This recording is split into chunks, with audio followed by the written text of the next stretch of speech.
A lo largo de nuestras vidas hemos sido espectadores de cómo a veces la presión dentro de recipientes cerrados termina siendo tan alta que provoca que estos exploten.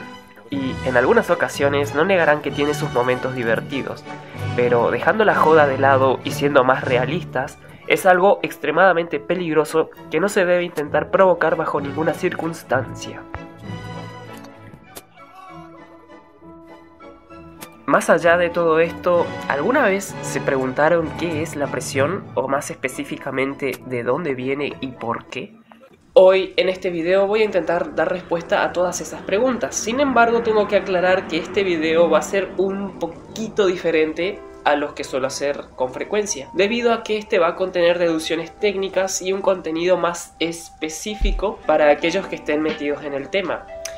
Dicho todo esto, quédense hasta el final porque las conclusiones que vamos a llegar van a ser comprendidas por todos y es la idea general del video, así que disfruten. Bien, para comenzar, imaginemos un recipiente cerrado, que en este caso lo verán como un cubo. Como podemos observar, ese cubo estará hueco en su interior y lo analizaremos con un plano de ejes cartesianos en 3 dimensiones. Además, sabemos que todos sus lados son iguales y los llamaremos D. También debemos aclarar que sus paredes son perfectamente elásticas. Como para no complicarnos mucho, imaginemos que dentro de ese recipiente hay una sola molécula de gas ideal con una determinada masa llamada m, moviéndose paralelamente al eje x a una velocidad v de x y que obedece las leyes de Newton conservando su momento lineal. Lo que sucede a continuación es bien sabido. La partícula va a colisionar con la cara derecha del cubo, lo que provoca un rebote en la misma dirección pero en sentido opuesto, dirigiéndose hacia la cara izquierda del cubo, lo que nos permite saber que el desplazamiento de la partícula, es decir, delta x, es 2 veces la distancia d. Dicho todo esto, podemos determinar que el momento lineal de la partícula sobre el eje x, que vamos a definir como p sub x, antes de la colisión presenta la siguiente ecuación. Luego de la colisión vemos que es la misma ecuación pero con un signo opuesto. Aún así, nosotros analizamos la situación completa, o sea que vamos a ver la variación del momento lineal de la partícula con la siguiente ecuación. Para continuar debemos recordar que estamos trabajando con un gas ideal que obedece las leyes de Newton y por lo tanto podemos relacionar la cantidad de movimiento con el impulso, obteniendo así la siguiente expresión, donde F sub x es la fuerza promedio que la pared ejerce sobre la molécula en el eje de las x, que es la duración de la colisión. Si recordamos la ecuación de velocidad, podemos redefinir a delta t para así poder expresar que el tiempo que se tarda la molécula para volver a colisionar en la misma pared es de 2 veces la distancia del recipiente dividido la componente de velocidad sobre el eje x.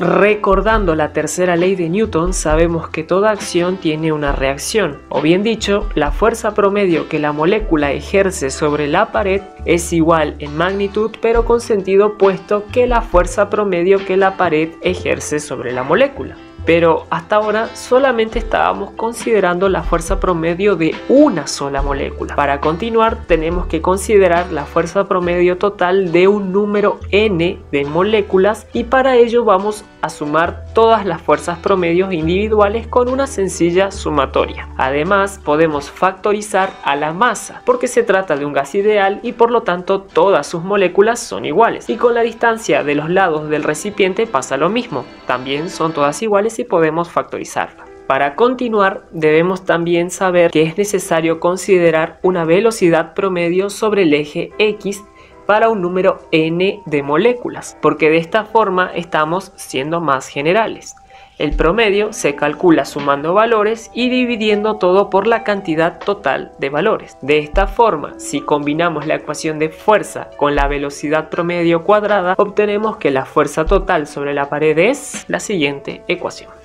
Como vimos hasta ahora, solamente estábamos considerando el movimiento de moléculas sobre el eje de las X, pero en realidad estas se mueven en los tres ejes y es por eso que una vez más debemos considerar las componentes de velocidad en las tres dimensiones, y según Pitágoras podemos relacionar el cuadrado de la velocidad total con la suma de los cuadrados de cada componente de velocidad. Por lo tanto, el valor promedio de velocidad al cuadrado para todas las moléculas en el recipiente es igual a la suma de los valores promedio de las componentes de velocidad. Sin embargo, todo esto se puede resumir en una sencilla expresión, debido a que las tres componentes de velocidad promedio son iguales. Entonces, lo que hacemos ahora es reemplazar esta nueva velocidad promedio que obtuvimos en la ecuación de fuerza, para así obtener una ecuación que nos deja casi cerca del final. Y en esta parte, para ir finalizando, vamos a definir a la presión de forma macroscópica, la cual es la fuerza aplicada sobre el área de una superficie. En este caso, nuestra superficie es d al cuadrado y la fuerza aplicada es la que ya dedujimos anteriormente.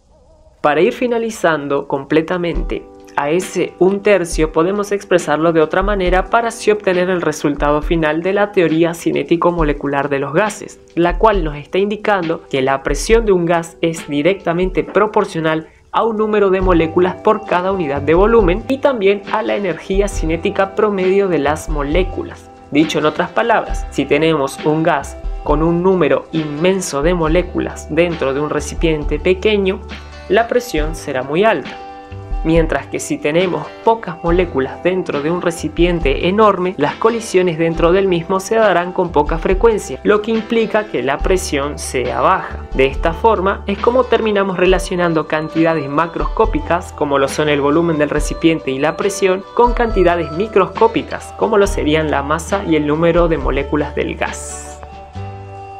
Por último, quiero agradecer a Sebastián Villar, quien muy amablemente me dejó usar uno de sus temas en el video. Acá les dejo su canal para que vayan a ver su contenido, el cual es música bastante relajante que puede ser usada tanto para estudiar, trabajar, lavar, cocinar, etc. Se los recomiendo mucho.